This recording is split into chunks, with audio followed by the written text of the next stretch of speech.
on this extra special episode of Mythbusters. I expect you guys to get to the bottom of this once and for all and then report back to me. We're on it. At the President's request, Adam and Jamie breathe new light into the myth of Archimedes' solar ray. That's it. That's what I'm talking about. That's perfect. Finding out if supersizing their mirror military Do you want to save your own city? can catch the sun's rays and set a boat ablaze. Those mirrors are really intense. That's the spirit, soldiers. Meanwhile, Carrie, Tori, and Grant Red bean, stop. take on a fiendish filmic flip, investigating if a superhuman punch Trigger away. can make an SUV somersault head over wheels. There's so much that could go wrong on this. Who are the Mythbusters? Adam Savage Oh, it's scientific! and Jamie Hyneman. Is that hot enough for you? Between them, more than 30 years of special effects experience. Joining them, Grant Imahara. He's alive! Carrie Byron I was less excited after my first kiss. and Tori Belleci. This is real science. They don't just tell the myths, they put them to the test.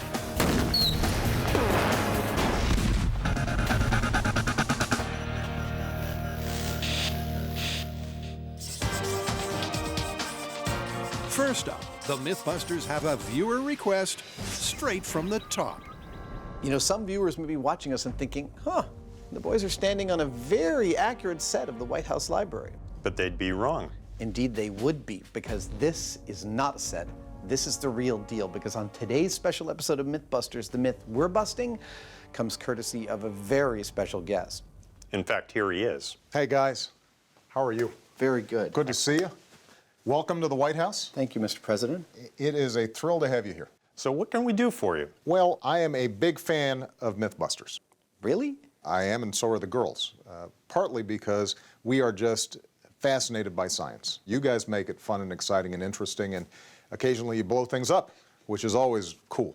But I have a personal interest in this as president because nothing's more important to our country's future than getting young people engaged in math and science. A lot of the challenges that we face as a country are going to depend on how engaged young people are in science, and so I'm just thrilled that you guys do such a great job making it fun. Thank you, sir. That means a great deal to us. Well, I appreciate that. Now, I do know that science requires a lot of trial and error. Part of what Mythbusters is about is testing out various hypotheses, and I think that we've got a big one that hasn't been thoroughly tested. Which one is that? Well, it is Archimedes' solar ray.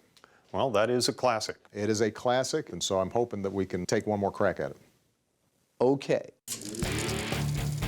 The story goes that Archimedes designed a solar weapon that focused the sun's rays with such ferocity it set an invading Roman navy ablaze. But when the Mythbusters duplicated his ancient design, It's 280 degrees. it failed to fuel a fire. I'm standing right in it, and I'm not dead yet. So they reloaded the ray with the help of MIT and 300 mirrors. Look at that. But that still didn't set this myth alight, I see a little smoke, but I've seen worse than that before. which leaves Adam with a burning question.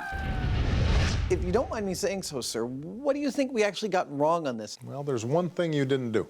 Well, we did use a giant solar mirror array. And we did use 300 bronze mirrors on shelving units that were aimable. True. But we didn't use, what, manpower? Exactly.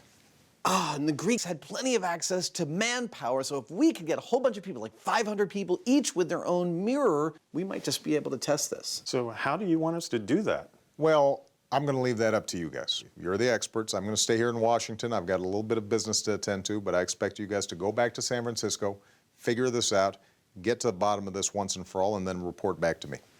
We're on it. The presidential challenge has been issued, and it'll take a crack team of Mythbusters to mastermind this one. Not only will they need 500 stand-in soldiers armed with 500 mirrors, they'll have to find a way to focus 500 beams into a spot small enough to fire up this myth. The pressure's on, man. It's quite a challenge, isn't it? Yeah, you know, I'm thinking back to the first time we shot this and the trouble we had getting even 12 people to aim their mirrors on a single spot. Who's that? I think that the biggest single challenge we're going to face in this story is getting all 500 of our soldiers' mirrors aimed on the smallest possible target. Yeah, we need to come up with some sort of a system, a aiming device. Yeah, we do. Have you got any ideas? I do, actually. I've got a couple myself. Well, why don't we mock it up in scale and see which one works best? Perfect, let's do it. From previous experience, the guys know that the tighter the focal point, the hotter the temperature, and the more chance of flame. So they divide and conquer to take aim on the aim in small scale. If you're out in the wild with a signal mirror and you're trying to signal, let's say, a passing aircraft, the way you do it is you sight the aircraft up in the sky and then you put your hand directly underneath it. And then you use the signal mirror to sweep the sun across your hand and thus across that passing aircraft. Adam's idea is to create a hand substitute to wave his beam across. Yeah, that's what I'm looking for, isn't it, little Jamie? Right down there. Meanwhile, Jamie is gunning for inspiration. Now, when I think of aiming and targets, of course, I think of guns. They have gun sights, one here and one here, and if you line those two things up with your bullseye, you know your bullet's going to hit it, more or less. Jamie's no-fuss solution is a pencil and putty, but unfortunately, there's a problem. Now let's just see what happens when I move the sun. That's not working. This aiming thing is fine, except for one fatal problem, and that is that the sun moves. Its relationship with this mirror, the sight, and the target is constantly changing. So something as simple as a gun sight on a pistol, it's not going to help us out here. Jamie's system may be shot to pieces, but Adam's reticule has led him to another discovery. I don't want to build 500 of these, so I'm thinking actually about stringing some material across the aimers. It's literally a eureka moment as Adam ditches individual aimers. Wait a minute, netting. For something altogether more communal. Yeah. I think I found the perfect aiming system for our 500 soldiers, and it is stretching a net in front of them along the shoreline between them and the boat. All they have to do is line up and aim their mirror at the spot on the net that they can see the enemy boat, and they should be hitting that boat. It's cheap, it's easy. I think it's ready for a medium-scale test. Don't you, little Jamie? I do.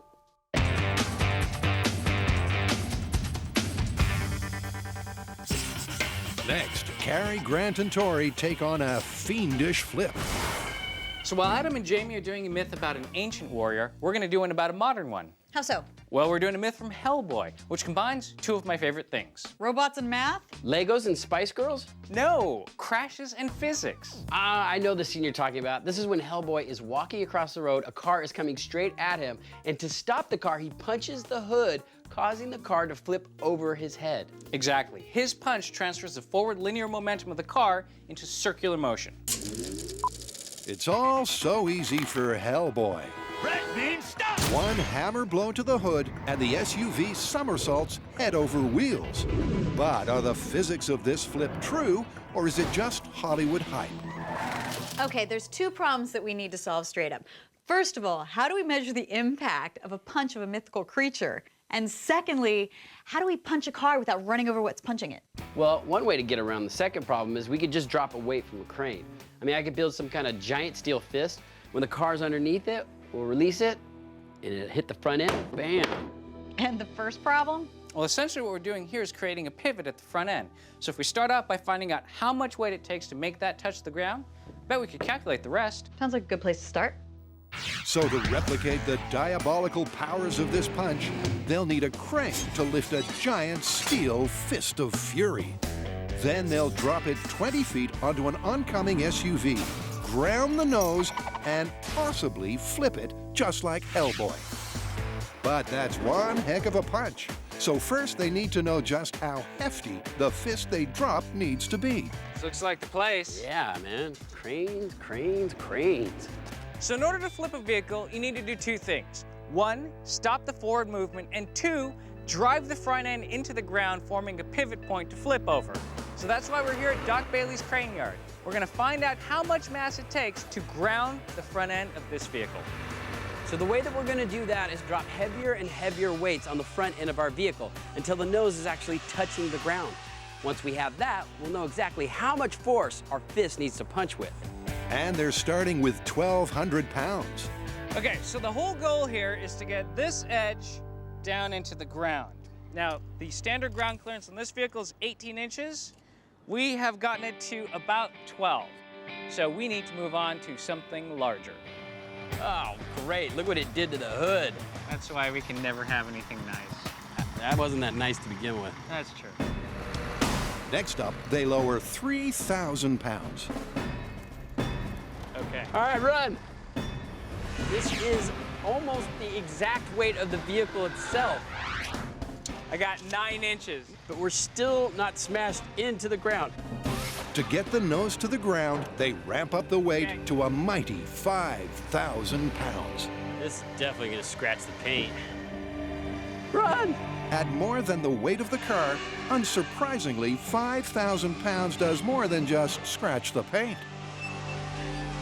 Look at that. That is all 5,000 pounds on the front end of our vehicle, and the front end is not going any lower than that. Yeah, in that configuration, we would have locked up the tires, bottomed out the suspension, and stopped our forward movement. I think we achieved our goal here. The crane takes care of the heavy lifting. While it's over to Grant and his formidable formula. So we've got our weight of 5,000 pounds. That's what it's gonna take to drive the front end of this vehicle down 18 inches into the ground. That gives us 7,500 foot-pounds of work. Now we take that, plug it into our big hairy equation, choose a height of about 20 feet to drop the fist from, something manageable. That gives us an approximate weight of the fist of 1,500 pounds to produce this effect. Oh. That's the mass of our infernal impact. So now it's over to Tori to create this fist of fury. What I have here is a 5-foot-tall, 10-inch diameter steel rod. Now this is what we're gonna raise up 20 feet and drop it on the front end of the vehicle to see if we can get that car to flip. Yep, it's taken a lot of welding, angle grinding, and polishing to make a fist of 1,500 pounds of steel. But finally, the Fist of Doom is ready.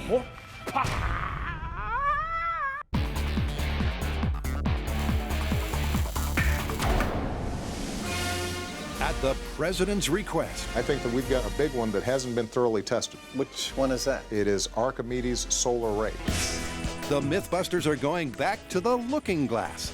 I think it's ready for prime time. Don't you, little Jamie? I do. But before their 500 fighters, armed with 500 mirrors, take aim, first, there's pause for reflection. Now, before we go and implement this aiming system times 500 soldiers, we want to make sure that it works. So we're going to test it in small scale up here on Jamie's roof, and that's where this scrappy band of Greek soldiers comes in. They're going to use their mirrors to try and see just how good this system is. You guys ready? I think they're ready. I'll be standing right here with my fire extinguisher just in case. And when I give the go-ahead, our 12 mirror holders will have 60 seconds by my stopwatch to redirect the energy of the sun through their mirrors towards the red dot in the middle of the target. At that point, we'll take 2 readings. This is our stills camera. We'll be photographing both tests with this to find and compare the smallest possible surface area of the beams on the target. This is our thermal imaging camera. It's going to be reading the temperature of both tests, and we're going to look for the tests that give us the hottest and smallest beam. Okay, no aiming device. Starting in 3, 2, 1, go.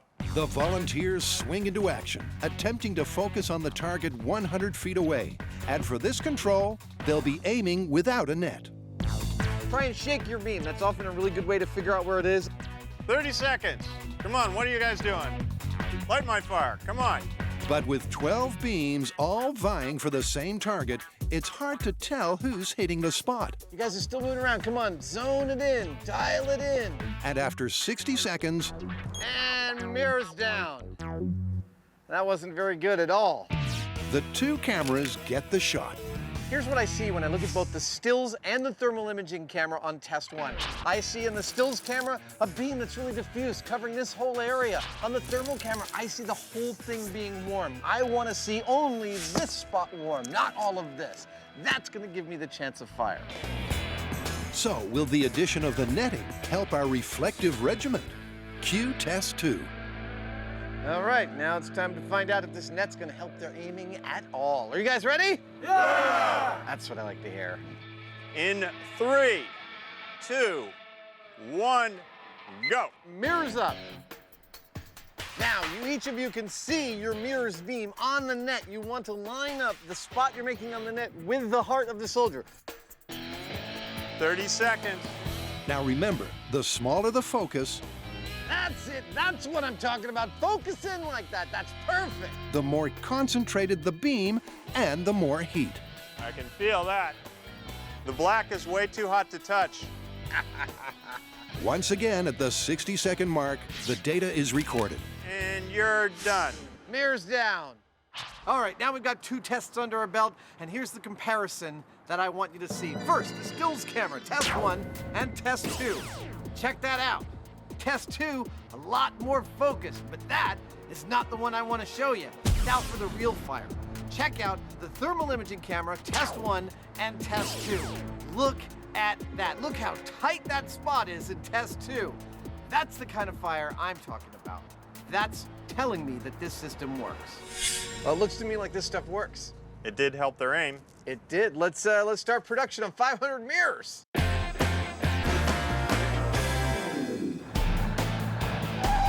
All right, let's see if we can flip a car with a punch. We're out at the Alameda runway to test whether a superhero punch can flip a car. Now, we decided to just go for it because it's really hard to scale things like gravity. So we're taking our 1,500-pound steel fist. I can't wait to see that thing come down. Dropping it on a car and seeing where we need to go from there. And here's how it's going to go down. This car is going to be towed 30 miles an hour to... Here, where there's a pressure sensor on the ground. The car will hit the pressure sensor, that will trigger the quick release and drop the fist at the perfect time. And when that fist comes crashing down, it will strike the perfect spot, the front end of the vehicle, with a huge amount of force. And if this myth is true, we should see that vehicle flip end over end. This experiment all comes down to levers.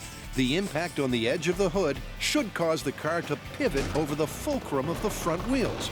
And then the forward momentum of the car should propel the rear end up and over. Well, that's the theory. But you know what? In the movie, the car's only traveling 30 miles an hour. I just don't see this being enough energy to get the thing all the way over and flipped. I just don't see it happening. All is about to be revealed as it's time for some flippin' fun. You guys ready? Born ready. All right, this is car flip. Get it up to 30 miles an hour. Here we go in 3, 2, 1, go. We're moving. Here we go. Come on. Here it comes. It looks good, looks good. Trigger away. Oh!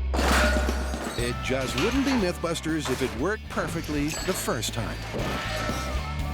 That didn't go well. But it is Mythbusters when the car plows through the barriers Oh, not another fence. Go, Grant. Yeah, you'll get it. and into the fence. But if at first you don't succeed, replace the car, check the alignment, and try again. Vehicle is rolling. It's Looks looking really good. Yeah, it's looking nice and straight. Here we go. Trigger.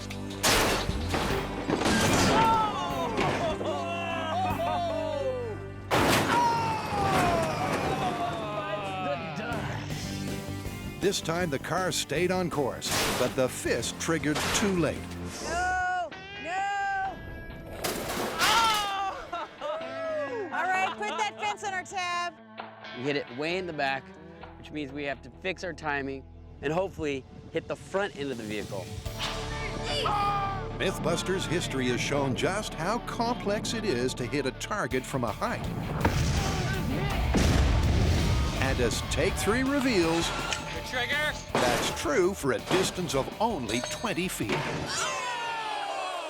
So close. close. We're just 1 foot away. The challenge that we have here is that timing and position are both critical. You have to hit X, Y, and Z, all 3 dimensions, perfectly within milliseconds of each other, or else it all goes wrong. Getting the fist to drop at precisely the right moment is like scoring a bullseye with the dartboard moving at 30 miles per hour. But the Mythbusters will find a way.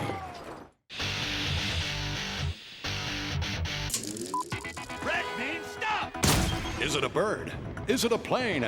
No, it's a car that's been punched by Hellboy. But could an infernal impact really flip a car? Trigger away! So far, their methodology has failed to flip. So they've got a plan B.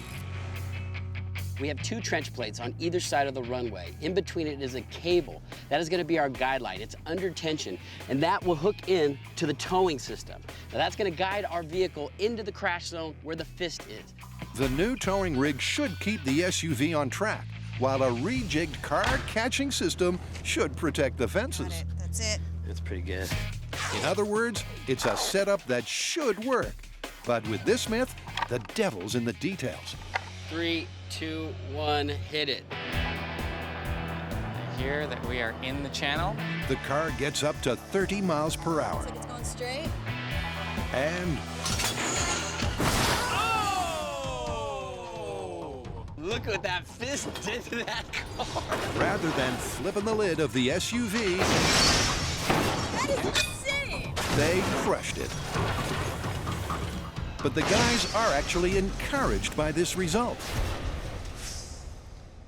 So I'm standing at the impact point where the fist hit the truck, and as you can see, it triggered a little bit late. So we're gonna go back, adjust our trigger time, and then give it another shot.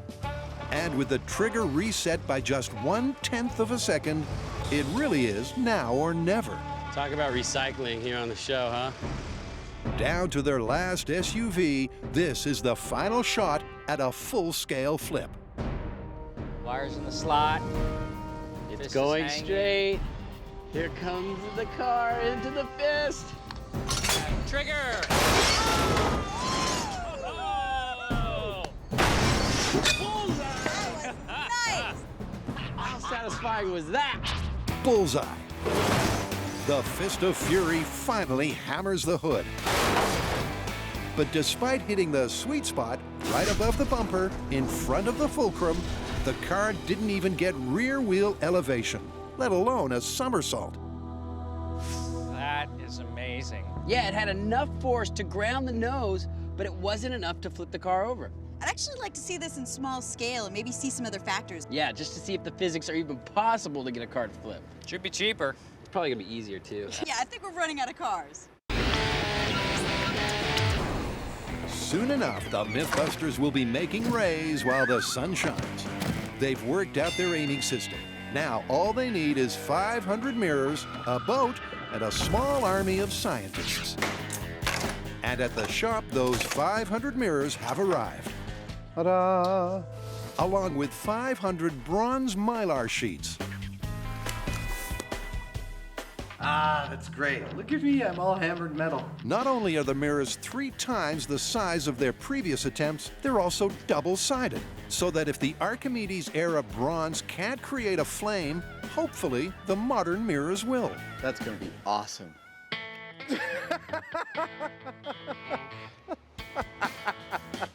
Okay, go. Crew hijinks aside, it's time for assembly. Ow! But at 3 minutes per mirror, that's 25 hours of building. Well, that's about 3 minutes. So they bring in the recruits. With a mirror production line in full swing, Adam and Jamie can turn their attention to the maritime. And at Nelson's Marine, they found the perfect target. This thing is a lifeboat that was salvaged off of a ship. But when I'm done with it, it's going to be a classic Roman trireme. It's going to take a lot of camouflage to turn this lifeboat into an ancient mariner. Step 1 is to give it a more aged look. That ought to do it. But then it's time to raise the bar and add a mast. You've done this before? Yeah. Oh, oh, oh, oh, oh. Yeah, we're good. Jamie! Hold on. Hold on, we're doing good. With more knots than a Boy Scout camp, the Mythbusters ensure the mast is securely fastened. Oh, that's solid. You like it? That's perfect. Awesome. The next step is to add a little Roman flavor. Look into my eye. Before finally hoisting the target for our mirror militia. On sale today. Oh, she rises, blood-red stripes betide ill upon her enemies. Well, you know, I think our work is done here. Nicely done. With the boat seaworthy, it's time to first find a battle-worthy location before trying to rustle up a 500-strong band of brothers. This is perfect. Our soldiers along the shore here, our enemy hordes coming out there on the boat. We got a location. The first port of call is to get a leg up on the aiming system. In order to help our soldiers aim their beams of sunlight right at that boat, we're going to put up a fence using these rebar posts and this mesh all the way down the line of soldiers. You can see clearly where it is and is not. You know, that totally works. Hopefully that's all that's required to set that puppy on fire. With the aiming network in place, 700 feet of fence, all I can think is one thing. Man, I hope this works. the mirrors arrive with 700 feet of trestle tables to support them. Now our first line of soldiers will be crouched down like this, aiming their mirrors at the boat. Our second line of soldiers will be resting their mirrors on this bench and aiming over the heads of the front line. Now all that remains is for Jamie to don his period-correct safety gear. Bring on the sun. Adam to get into character. That's it. Here we go. And to rustle up that 500-strong, science-hungry horde. The Mythbusters finally hit the nail on the head and nailed the hood of the SUV with their fist of fury. But with nothing close to a flip that could be the nail in the coffin for this myth. In our first test, we were not able to get a car to flip. So we've decided to take this myth and test it in small scale. Now we're gonna be running the same test. However, we're gonna be changing a few variables. We're gonna change the mass of the fist, the speed of the vehicle, and change the center of gravity on the vehicle. By toying with every combination of these vital variables, they're hoping to find the optimal conditions to result in a small-scale flip. And first, they feel the need to test speed. With a fist that weighs half the weight of the car ready to fall, they're starting with the car at its lowest velocity. Okay, so we're all set to go. We've got our slow-speed car, which in full scale would be the equivalent of about 30 miles an hour. We've got our fist connected to the quick release with the laser trigger. We're good to go. All right, this is small scale superhero punch with slow speed car. All right, here we go. It's flying. I'm gonna have to say that didn't flip.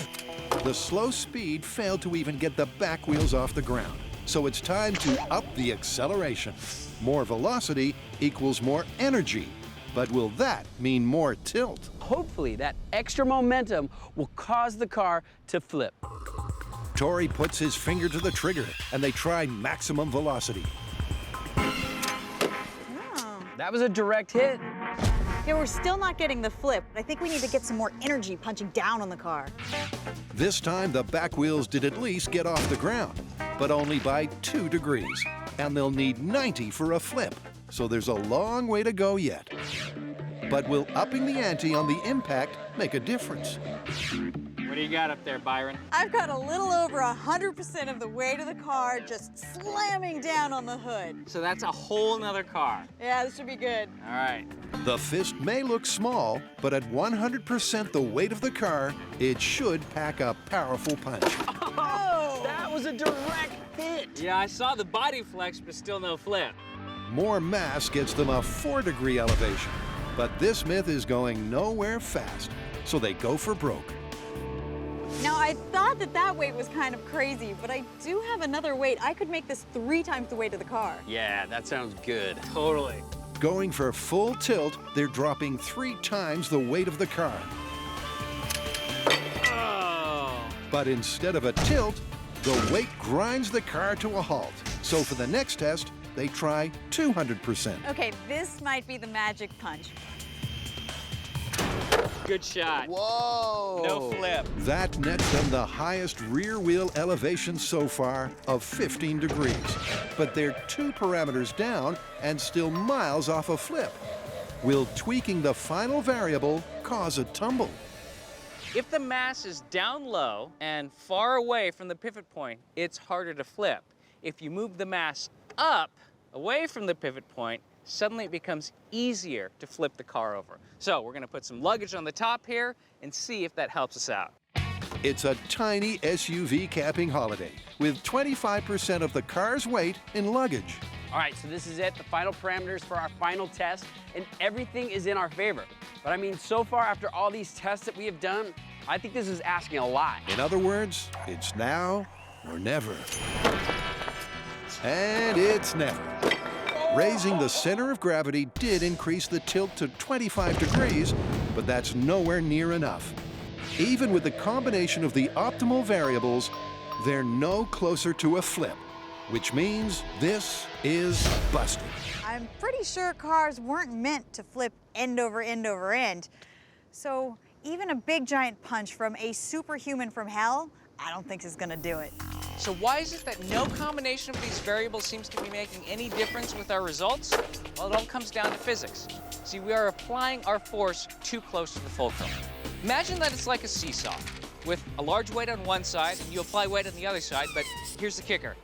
Almost on top of the fulcrum. Now, the force that you need to apply to get the weight to lift from here is almost astronomical. But the problem is, if you apply too much force, the lever will break. The flippin' physics are busting the myth. But that's never stopped the Mythbusters before. The Mythbusters are testing the presidential theory that more manpower and more mirrors That's it. That's what I'm talking about. That's perfect. could create a solar death ray.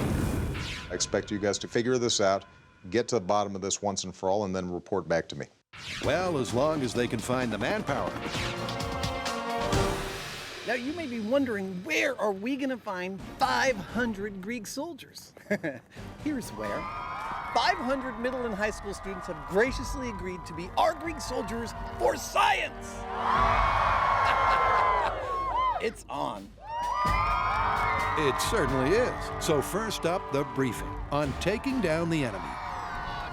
You guys are going to play Greek soldiers defending their home city of Syracuse from the marauding Roman army under General Marcellus, played by James Franklin Hyneman right here. Now, your countryman, the great Greek mathematician, Archimedes, has given you a very novel weapon to defend yourselves, the power of the sun. You are going to be lined up on the water's edge in ranks. Evil Jamie, General Marcellus, will be coming towards you in a boat with a black sun painted on its sail. If you all are able to aim your sunbeams all at the single spot of the black sun on this sail, you're gonna set his boat on fire and send those Romans home. Are you guys with me? I didn't hear you. Are you with me? I think they're ready. They're certainly spoiling for a little ship broiling. So it's time to deploy the troops. This is crazy. For the best chance of success, their target will be anchored, and they'll aim at the black sun for 2 reasons. Firstly, because just like the small-scale test, we want the beams to meet at a focal point to concentrate the heat. And secondly, because with an ignition point of 410 degrees Fahrenheit, the sail is the most flammable part of the ship. Supposedly, this myth happened in ancient Syracuse. We're doing it in the San Francisco Bay Area. Now, as it happens, they're both at a latitude of about 37 degrees north. The difference is that Syracuse was facing the water to the east, and we're facing the water to the southwest. And that means that Syracuse would have had to have done this in the morning, where we can do it in the afternoon, when it's hotter. and that's a slight advantage. Come on, let's see what you got. Light my fire.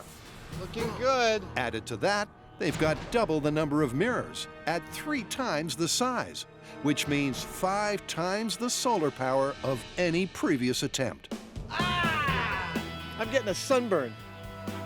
With the trireme 400 feet from the shore, All right, soldiers, are you feeling me? Give me a hooah! it's time for 500 bronze mirrors to beam down a ray-pocalypse. In the distance, the enemy ship approaches. To my left and to my right, an army, 500 young men and women strong. With any luck, we will aver this enemy and send them back to their home country. The suspense is totally killing me. Okay, Greek soldiers. Do you want Marcellus to take your city of Syracuse? Do you want him to own the island of Sicily? No, it's the gateway to the Mediterranean. You've got to aim your sunbeam at that boat now. Get that beam on the center of the sail. Adam issues the order, and 500 bronze mirrors turn simultaneously to focus their beams on the black sun. Do you see it on the center of the sail? Excellent. How do the beams look to you, Captain Marcellus? Well, I don't see any flames on my boat yet, but those mirrors are really intense. It's like a row of flashbulbs going off constantly. Jamie's being flashed by the mob, but the trireme remains stubbornly unscathed. Leaning back, you guys look good. You look like you're in good formation. So Commander Savage rallies the troops, helping them to pinpoint their target. Yeah, that's it. See that? But with the bronze 20% less reflective than the modern mirrors, the results aren't lighting any fires. No fire. And after 15 minutes of concentrated bronze beams, the thermal image shows that the temperature on the sail has only risen by 45 degrees. So it's time to up the intensity. Greek soldiers, I need every single one of you to spin your mirrors around 180 degrees and let's get some glass going at this boat. That's it. Now you start to see how easy it is to see your beam, right? Are you feeling mean? Give me a hooah! Quick as a flash, Adam's 500 have their modern mirrors focused on the black sun. But will they prove more powerful? Now that's some brightness. You guys have to hold your beam super steady. It's the only thing that'll save your home city. Do you want to save your home city? That's the kind of energy it'll take, except sun's energy pointed at that boat. That's the spirit, soldiers. I'm Greek, not Scottish. I don't know why I'm talking like that. 500 silvered mirror beams on the sail have already resulted in a huge rise in temperature. They're getting 200 degrees of concentrated heat. But that's not yet enough to ignite the sail. The intensity I'm seeing from some of these mirrors is just incredible, and yet no sign of fire. All right, I think you got to start pulling this boat closer to us, okay?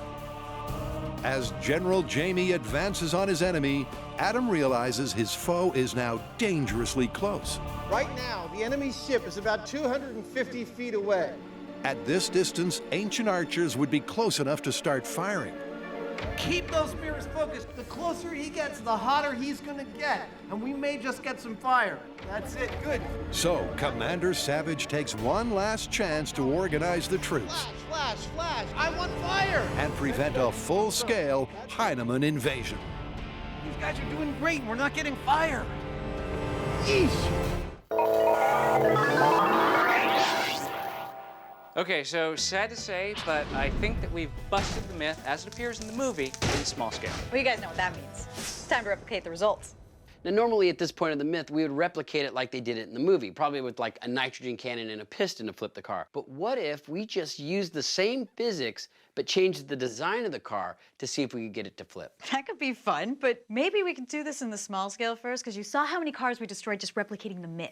Are you tired of crashing cars? Never, but we're running out of them.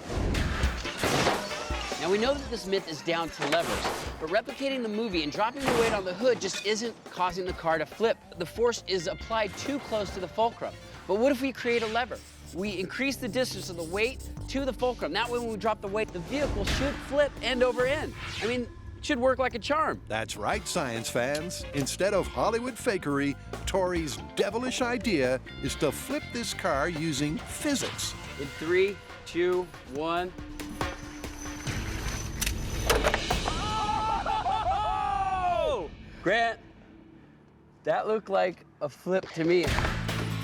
I mean, it didn't do it exactly like the movie, but... Dude, I think we can move on from there. This might work. It was going.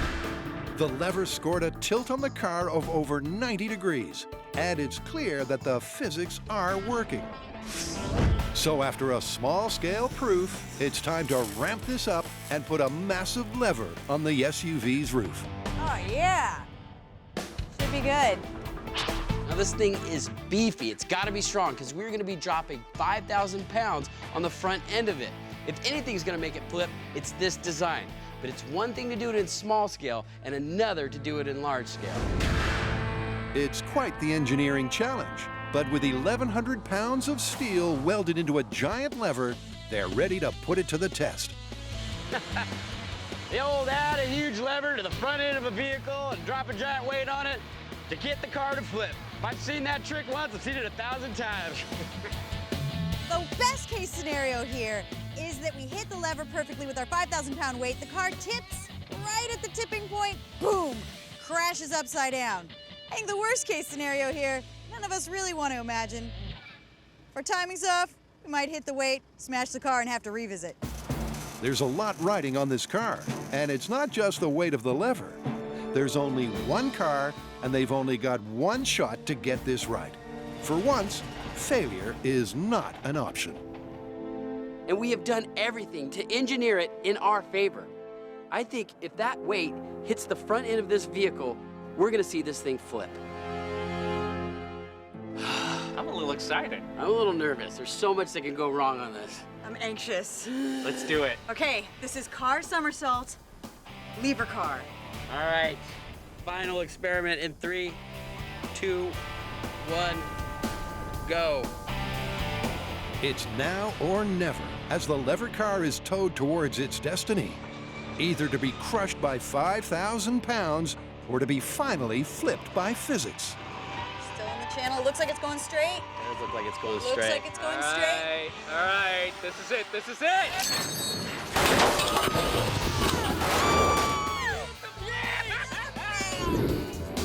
Bingo!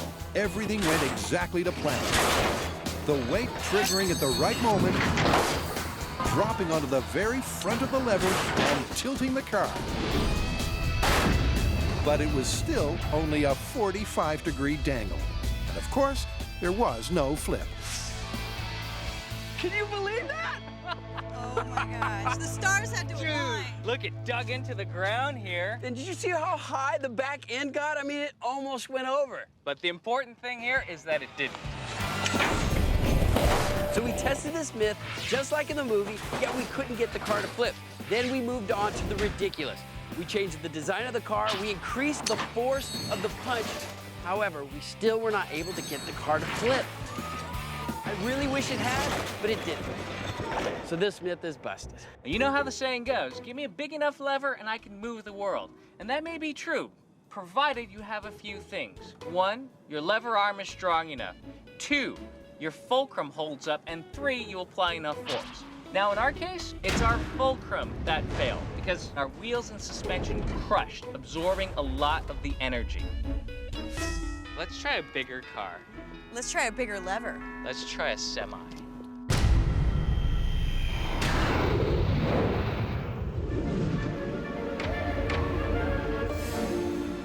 Archimedes is supposed to have protected his home city of Syracuse by harnessing the power of the sun to set fire to Roman ships by focusing the sun's rays using polished Greek shields.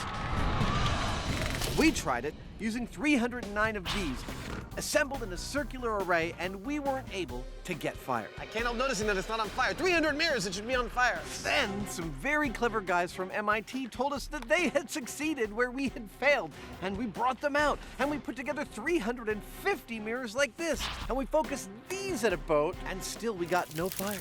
Well, it's sizzling and cracking pretty good. I don't see any fire yet. This time, we've got 500 of these, 50% more than we've ever tried before, and 500 soldiers to hold them and actively aim them at our enemy ship captained by Jamie, aka General Marcellus. If there ever was a test to determine that polished shields could be an effective weapon of war, this is that test. This is that test. And with the enemy now only 100 feet away, it's the last chance for Adam and his army to get their solar ray to work. All right, soldiers, you're doing a fantastic job. I'd like everyone to take their mirrors off the target briefly and take a deep breath with me. Inhale. Exhale. On the count of 3, I want you all to aim your beams at that black sun and keep them as steady as possible. Are you ready? We are doing this for Syracuse. In 3, 2, 1. Aim on that black sun. Hold it steady. Find your beam. Keep it centered on that sail. That's it. That's twice as bright as before. Twice as bright. But to ignite the sail, the focal point will have to reach 410 degrees Fahrenheit. And with the black sun at 230 degrees, that's a long way off. Look, he's taunting you. We are giving this every possible effort. This is the last chance we have to catch this thing on fire. Oh! Oh no, he's lobbing flaming tennis balls at us. Keep those mirrors on the sail. Ooh, he just took out one of your great cameramen. Are you gonna stand for that? Keep those mirrors focused on the sail. The tennis balls are flying, and the beams are focused on the sail. But while 280 degrees is impressive, it's still 130 off a sail ignition.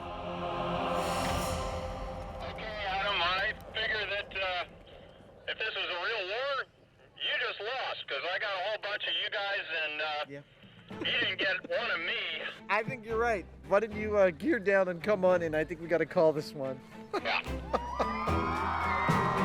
Yep, after over an hour of beaming the sun's rays onto the boat, our 500 soldiers have earned themselves an honorable discharge. 1, 2, 3. You hear that? I was actually kind of disappointed we didn't set the boat on fire. We've got plenty of sun, we got plenty of mirrors to do the trick. But here's the thing. Mythbusters is about experimentation. It's not about demonstration. And when I was in the middle of this experiment out on that boat with all those mirrors shining in my face, I realized something really important. And that is that they were actually quite distracting and blinding, even painful. And that right there may be the grain of truth at the heart of this myth. Good old Archimedes may not have come up with this trick in order to set a ship on fire, but rather to distract and disorient invading armies. And that says something really important about the nature of experimentation. When we experiment, when we try things and we fail, we start to ask why. And that's when we learn. Let's go tell POTUS. Okay. So, how'd it go, guys? Well, it was an awful lot of work, but in the end, the myth was busted. Nice work. Thank you. Thank you. Well, thank you guys for everything you do. Thanks. Really enjoyed it.